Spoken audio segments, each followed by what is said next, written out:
Assalamualaikum warahmatullahi wabarakatuh. Perkenalkan, nama saya Nur Presiden Ningtia Zanim K002103 dari kelompok A9. Nah, di video kali ini saya akan menjelaskan tentang yang saya pelajari di laboratorium anatomi. Nah, untuk laporan yang pertama, yaitu Daniel adalah seorang siswa SMP. Ia sempat tertusuk paku saat bermain di lapangan dan hanya membilas dengan air mengalir. Setelah itu, dia mengaku sulit menggerakkan rahangnya dan terasa kaku, tak bisa membuka mulutnya. A. Jelaskan tentang anatomi mandibula dan fungsinya secara lengkap. B. Jelaskan penyusunan muskulus masticator beserta fungsinya dan inervasinya. Nah, untuk yang pertama, anatomi mandibula.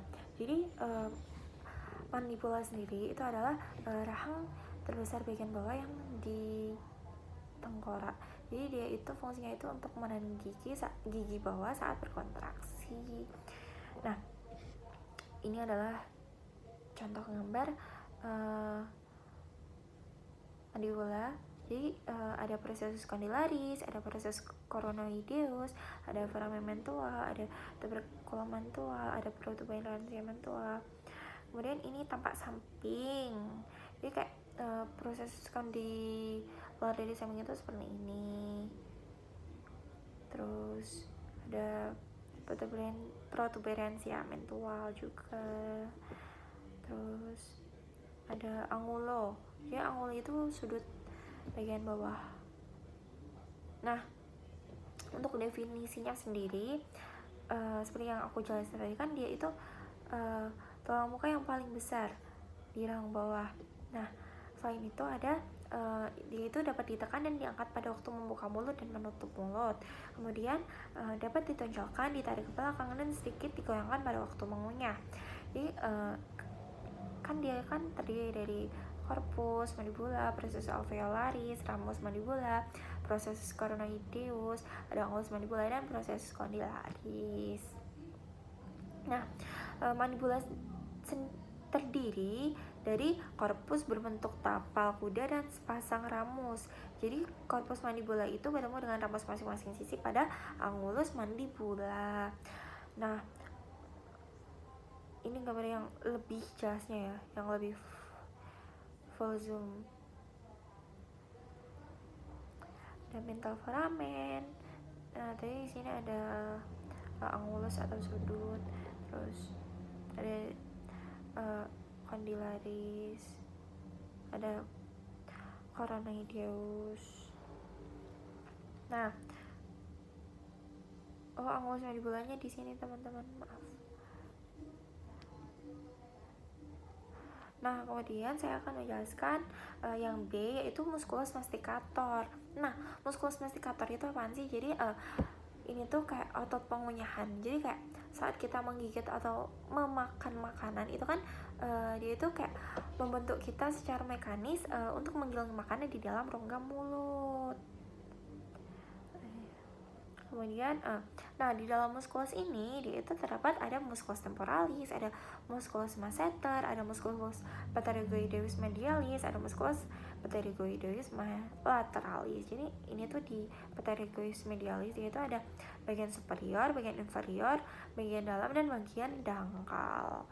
Nah, ini di musculus temporalis, terus ini di musculus masseter. Jadi kayak dia itu di belakang. Ada bagian superficial dan ada bagian yang dalam. Superficial itu luar. Nah, jadi kita akan bahas satu-satu. Nah, untuk musculus temporalis itu dia itu originnya temporal fossa parietal bone inferior. Nah, untuk insertionnya dia itu ada processus coronoideus, dan untuk fungsinya dia itu untuk mengangkat dan menarik mandibula. Jadi musculus temporalis itu dia itu ada di sini nih, seperti ini. Jadi kayak ketika serat anterior itu berkontraksi, kan dia kan kontraksinya itu ke atas kan, jadi kayak serat tersebut itu kayak mengangkat mandibula. Nah, kalau ketika serabut saat posterior itu berkontraksi, dia itu akan menarik kembali. Jadi kayak ini kan anterior dan kesini tuh dia saat posterior, kayak dia itu menarik. Nah, kemudian yang kedua adalah musculus masseter. Originnya dia itu arcus zygomaticus, insertionnya dia tuberositas masseterica, dan fungsinya itu untuk mengangkat mandibula. Nah, jadi dia itu di bagian ini dalam dan ini ya Allah salah. Jadi dia itu di bagian ini dalam dan ini dangkal. Nah, kan dia ada dua bagian, dalam dan dangkal ya. Nah, bagian di superficialnya itu dia berasal dari anterior lengkung zigomatik. Nah, sedangkan pada bagian posteriornya dia itu berasal dari bagian posterior lengkung zigomatik. Jadi kayak serat ini tuh dimasukkan di tuberositas masseterica mandibula, dan ketika serat ini berkontraksi mereka itu akan mengangkat mandibula. Nah, kemudian kita akan membahas yang ketiga, yaitu musculus pterygoideus medialis. Jadi kan seperti musculus masseteric tadi, dia ada bagian dangkal dan bagian dalam. Jadi ini dia itu originnya adalah tuberositas maxillare, itu kayak di superficialisnya. Nah, sedangkan di profundanya dia itu ada fossa pterygoidea osis sphenoidalis. Nah, untuk insertionnya sendiri dia itu processus coronoideus. Nah, fungsinya dia itu untuk mengangkat mandibula dan menarik mandibula. Jadi dia itu ada di sini. Ini kan bagian insertionnya, tuberositas pterygoid mandibula. Nah, serabut ini itu turun dan berinsertion pada tuberositas pterygoid mandibula. Jadi insertionnya itu di sini. Nah, untuk fungsinya dia itu untuk mengangkat mandibula jika otot pterygoid medial kanan dan kiri berkontraksi, dan jika hanya satu sisi saja yang berkontraksi, mandibula itu akan digerakkan dengan gerakan pengunyahan gesekan, akan agak gerakan menggiling atau kayak gerakan menggiling gitu lah. Nah, dia itu fungsinya bisa untuk mengangkat dan menggerakkan. Jadi kayak gimana ya? Gitu. Kemudian yang keempat adalah musculus pterygoideus lateralis. Jadi kalau ada medialis pastinya ada lateralis. Nah, di lateralis sendiri itu nggak ada originnya. Jadi originnya itu dia ada di caput superior dan caput inferior. Nah, jadi musculus ini tuh terletak di lateral otot pterygoid medial yang terbagi menjadi dua bagian. Jadi kayak di kepala, jadi di kepala superior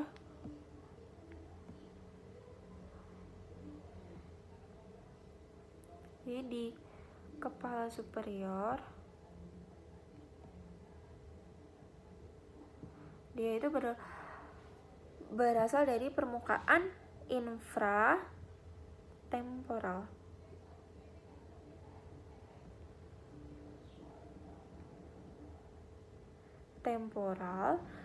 dan tulang sphenoid. Nah, untuk originnya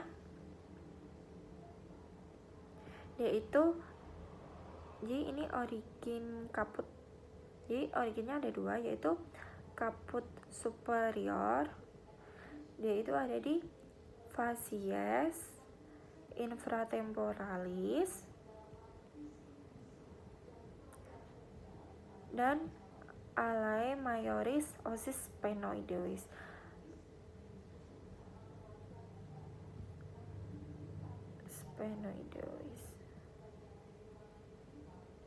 Nah, sedangkan di caput inferior dia itu ada lamina lateral, processus pterygoid. Nah, di kepala bawah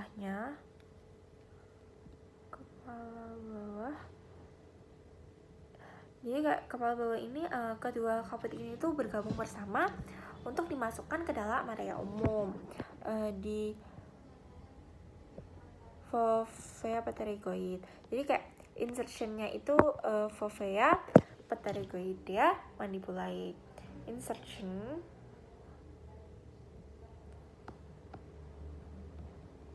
fovea pterygoidea mandibulae. Nah, fungsinya ini untuk apa sih? Jadi fungsinya ini untuk menggerakkan mandibula ke depan jika kedua sisi kanan dan kiri berkontraksi. Nah, untuk menghasilkan gesekan konyang jika hanya satu sisi saja yang berkontraksi. Dan yang ketiga yaitu bisa untuk pengunyahan hanya satu sisi. Kemudian dia itu ada di sini ya tempatnya. Kemudian untuk laporan yang kedua yaitu seseorang merasa lemas pada tangan tepatnya di GT 1-3 tidak dapat berkontraksi saat jadi digerakkan untuk menggenggam. A. Jelaskan inervasi pada muskulus di regio antebrachii dan manus. B. Jelaskan anatomi pada muskulus regio antebrachium beserta kinesiologinya. Nah, jadi di regio antebrachii dia itu otot lengan bawah di lapis luar. Nah, otot flexor lapis luar ini terdiri dari pronatus teres, flexor carpi radialis, flexor carpi ulnaris, dan palmari longus. Nah, di otot flexor ini ada lapis 1 dan lapis 2. Jadi flexor digitorum superficialis dan flexor digitorum profundus. Nah, otot pronasinya dia adalah pronatur quadratus. Jadi kayak ini kan dia tampak anterior ya. Jadi ada biceps brachii, ada tendon, ada pronator teres, ada brachioralis, terus ada flexor pollicis longus, ada pronator quadratus. Ini kayak otot pronasinya tadi ya, otot pronasi. Terus ada flexor carpi radialis, palmari longus, flexor carpi ulnaris, yaitu termasuk flexor bagian luar dan lain-lain. Kemudian otot-otot posterior antebrachii. Nah, otot-otot ekstensi dan abduksi tangan pada pergelangan tangan musculus extensor carpi radialis longus. Nah, ini tuh di dalamnya ada dua, yaitu musculus extensor carpi radialis brevis dan musculus extensor carpi ulnaris. Nah, yang kedua adalah otot-otot ekstensi keempat jari tangan medial musculus extensor digitorum. Ada dua juga, yaitu musculus extensor indicis dan musculus extensor digiti minimi. Untuk yang ketiga yaitu otot-otot ekstensi dan abduksi jari 1 musculus abductor pollicis longus. Di dalamnya ada dua juga, yaitu musculus extensor pollicis brevis dan musculus extensor pollicis longus. Dengan gambar anterior. Sekarang ini adalah gambar posterior. Jadi di lapis luar itu ada anconeus, ada extensor carpi radialis longus, ada extensor digitorum, ada extensor digiti minimi, ada extensor carpi ulnaris. Anconeus, carpi longus, carpi radialis digitorum, terus carpi ulnaris, indicis. Nah, untuk yang ketiga, ini tuh tapak posterior di lapis dalam. Ada otot ekstensor, yaitu extensor pollicis longus brevis, terus extensor indicis. Kemudian di otot abduktornya dia ada abductor pollicis longus, dan di supinator yang terakhir ada dia kayak namanya, yaitu supinator. Jadi ini gambarnya anconeus, supinator itu di sini, kemudian abductor pollicis longus itu di bawahnya supinator, atau terus ada extensor pollicis longus, kemudian ada pollicis brevis dan extensor indicis.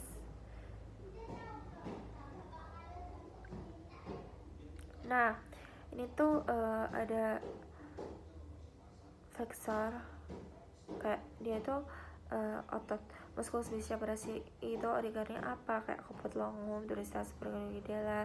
Terus insertionnya itu bagian posterior tuberositas radius. Nervusnya dia ada musculocutaneous C5 dan C6. Kemudian ada actionnya itu fleksi shoulder dan elbow, supinasi forearm. Di brachialis itu dia ada setengah bawah permukaan depan dari internus. Kemudian di insertionnya dia ada processus coronadeus, dan nervusnya dia ada musculocutaneous C5 dan C6 lagi. Kemudian di actionnya dia itu ada di fleksi elbow. Jadi di extensornya dia ada musculus triceps brachii, origonya dia ada di long head infraglenoid. Terus insertionnya dia di permukaan atas, kemudian dia actionnya ada di ekstensi elbow, dan nervusnya ada di radial nerve. Kemudian ini di pronator dia ada musculus pronator teres, dia origonya ada di caput humerus. Terus actionnya ada di pronasi forearm. Terus kemudian nervusnya ada di median nervus C6 dan C7 lagi. Kemudian untuk permukaannya untuk insertionnya dia itu ada di pertengahan dari permukaan lateral. Dan di supinator itu ada musculus supinator, dia actionnya ada di supinasi forearm, ada origonya ada di epicondylus lateralis humeri. Kemudian innervasinya dia ada di fascias anterior radii, dan nervusnya ada di posterior interosseous nerve. Jadi kayak banyak muskulus di dalam, di flexor, extensor, di pronator, dan di supinator. Nah, untuk laporan yang ketiga yaitu seorang pria 23 tahun mengalami cedera lutut saat bermain futsal. Ia terasakan bunyi krek dan lututnya terasa tidak stabil. Setelah kejadian itu lututnya membengkak dan sulit digerakkan. A. Jelaskan anatomi penyusun articulatio genu yang lengkap. B. Jelaskan ligamentum yang memperkuat articulatio genu. C. Jelaskan anatomi os femur atau tulang femur. Nah, pengertian dari articulatio genu sendiri itu adalah persendian yang besar dan diatrosis yang komplit. Sendi ini terutama sendi engsel, tetapi bila lutut difleksi, maka juga terjadi sedikit rotasi dan pergerakan ke lateral seperti pada sendi pelana. Nah, jadi ini tuh terdiri dari dua articulatio, yaitu tibiofemoralis, persendian antara condylus femoralis dengan condylus tibia, dan articulatio patellofemoralis, persendian antara patella dengan fascias patellaris femur. Jadi dengan femur. Nah, ada juga quadriceps femoris, terus ada quadriceps femoris tendon, terus ini tuh patellanya, kemudian ini ada lateral, dan ini jadi kayak ini tuh sisi lateral dan ini sisi medial. Oh iya, terus ini fibula dan ini tibianya. Nah, kemudian untuk dalamnya dia kan ada artikular kapsul, terus ada menisci, ada patella. Nah, tibia itu nampak dari luar seperti ini dan nampak dari dalam itu seperti ini. Terus ini ada tibial tuberosity atau tuberositas. Nah, kemudian ini di bagian dalam juga, jadi anterior cruciate ligamen, terus ada lateral condyle, ada kayak ini kan sisi lateralnya, terus ini sisi medialnya. Jadi kalau bisa dibedakan ya. Jadi tibia pada sisi medial dia itu kayak ada putih-putihnya, sedangkan di sisi lateral tidak ada. Terus kemudian ini sama juga, ada fibula, tibia, fibula. Nah, kemudian ligamentum apa sih yang memperkuat articulatio genu ini? Nah, jadi yang memperkuat articulatio genu sendiri itu adalah ligamentum cruciate cruciatum. Jadi ini tuh sepasang jaringan ikat yang berfungsi untuk melekatkan tulang paha dan dengan tulang kering.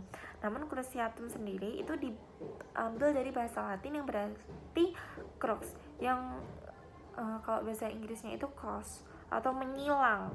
Nah, oleh karena bentuk sepasang ligamen itu yang menyilang satu sama lain, ligamentum cruciatum itu terdiri dari ligamen cruciatum anterior ACL. Jadi ligamentum cruciat mana sih tadi? Oh ya ini. Nah ini kan femur. Terus anterior cruciatnya itu di sini. Nah kalau posterior cruciatnya itu di sini. Jadi ini tibia, ini fibula. Nah, kemudian kalau untuk ligamentum yang paling kuat di articulatio-genu itu ada dua, yaitu ligamentum cruciate dan ligamentum collateral. Jadi ini tibialis juga yang disebut ligamentum collateral medial superficialis. Nah, panjangnya itu sekitar 8 hingga 10 cm dan membentang dari epicondylus medial femur. Jadi kayak tonjolan tulang di bagian bawah sisi dalam tulang.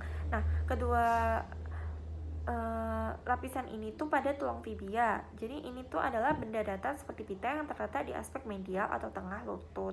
Nah, pita kuat ini itu terletak di bawah titik penyisipan otot gracilis, sartorius, dan semitendinosus. Nah, ligamen ini itu untuk memperkuat permukaan medial kapsul artikular lutut. Jadi kolateral. Nah, ini lateral patellar retinaculum, terus ini lateral collateral ligamen patella. Nah, kemudian untuk penjelasan tulang femur sendiri, jadi tulang femur itu ini bagian anterior dan ini bagian posterior. Nah, di anterior itu ada head atau kaput, terus ada fovea. Ini tubuhnya. Terus ini ada bagian medial, ada lateral, epicondyle lateral dan medial. Jadi kayak beda kan? Dia kalau dia di epicondyle medial, di anterior dia itu kayak gini, tidak ada bolongan. Nah, sedangkan di posterior dia itu ada bolongan, yaitu intercondylar fossa. Jadi ya bolongannya itu namanya intercondylar fossa. Nah, untuk yang pertama, anatomi bagian proximal femur di sini ya. Itu tuh ada yang pertama ada kepala, dia itu berartikulasi dengan osteobulum panggul untuk membentuk sendi pinggul. Nah, ini tuh memiliki permukaan halus, ditutupi dengan tulang rawan artikular, kecuali untuk tulang-tulang kecil kayak fovea, tempat ligamentum terus menempel. Kemudian yang kedua, untuk lehernya dia itu untuk menghubungkan kepala tulang paha dengan poros. Nah, dia itu diatur kayak sekitar sudutnya itu 130 derajat ke poros. Nah, yang ketiga itu ada trochanter mayor. Dia itu tulang paling lateral yang teraba yang berasal dari aspek anterior, tepat di lateral leher. Kemudian ada trochanter minor.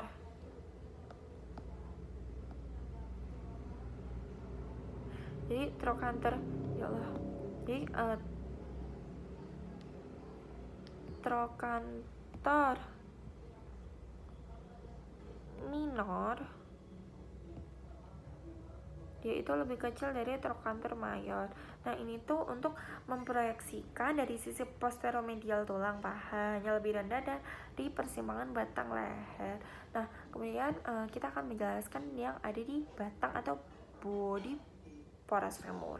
Jadi pada permukaan posterior batang femoralis ini itu terdapat tonjolan tulang yang kasar atau yang kita sebut dengan linea aspera. Jadi ini tuh membelah secara distal untuk membentuk garis suprakondilar medial dan lateral. Nah, permukaan poplitea datar terletak di antara keduanya. Jadi lateral itu menjadi tuberositas gluteal, tempat gluteus maximus menempel. Nah, untuk secara distalnya, linea aspera itu akan melebar dan membentuk dasar fossa poplite ya. Jadi kayak batas medial dan lateral itu membentuk garis suprakondylaris medial dan lateral. Nah, kemudian yang bagian paling bawah, bagian distal femur itu ada kondilus medial dan lateral. Jadi itu area bulat di ujung tulang paha, permukaan posterior dan inferiornya itu berartikulasi dengan tibia dan meniski di lutut, sedangkan permukaan anterior berartikulasi dengan patella. Nah, kondilus lateral itu sendiri dia itu kayak lebih menonjol sendiri. Nah, fungsinya itu untuk membantu mencegah gerakan lateral alami dari patella. Nah, untuk yang kedua dia ada epikondilus medial dan lateral. Jadi kayak ini tuh peninggian tulang di area non artikular kondilus. Nah, artikularis itu kayak dia itu bergerak. Jadi kayak epikondilus itu medial lebih besar. Nah, ligamen kolateralnya medial dan lateral lutut berasal dari epikondilnya masing-masing. Kemudian yang terakhir ada fossa interkondylaris. Jadi dia itu di permukaan posterior tulang paha di antara dua kondilus. Nah, dia itu mempunyai dua aspek untuk pemasangan ligamen lutut intrakapsular, ligamentum cruciatum anterior atau ACL menempel pada aspek medial dari kondilus lateral dan ligamentum cruciatum posterior PCL ke aspek lateral dari kondilus medial. Nah, sekian penjelasan laporan saya di box 1.2 Laboratorium Anatomi kali ini. Semoga bermanfaat. Terima kasih.